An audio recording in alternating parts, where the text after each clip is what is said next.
जिरायत हा शब्द पुसण्यासाठी अजितदादांनी बारामती, पुरंदर असेल, दौंड असेल, इंदापूर असेल याकरता 435 कोटी निधी मंजूर केलेला आहे. आपण अजितदादांचं अभिनंदन करणार. अर्थातच जो निधी विकासासाठी असेल त्याचं स्वागतच करणार.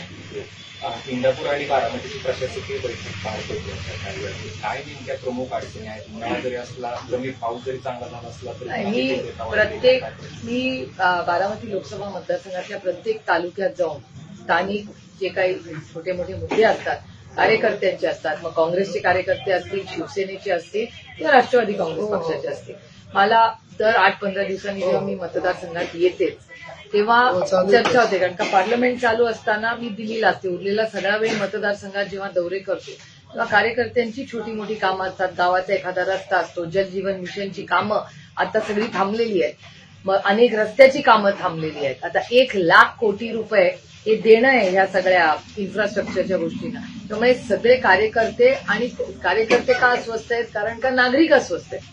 त्यामुळे कार्यकर्ते नागरिकांचे जे प्रश्न आहेत तेच घेऊन प्रशासकीय मिटिंगला येतात.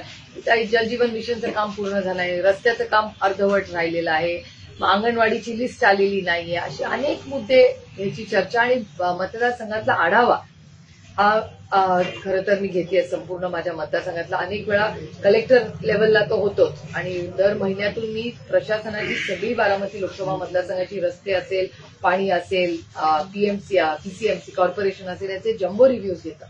पण छोटे रिव्ह्यूज हे तालुका लेव्हलला पण घेतले जातात, कारण का काही तहसीलदार तलाठ्यांकडे काही कामं असतात ती मार्गी लागतात.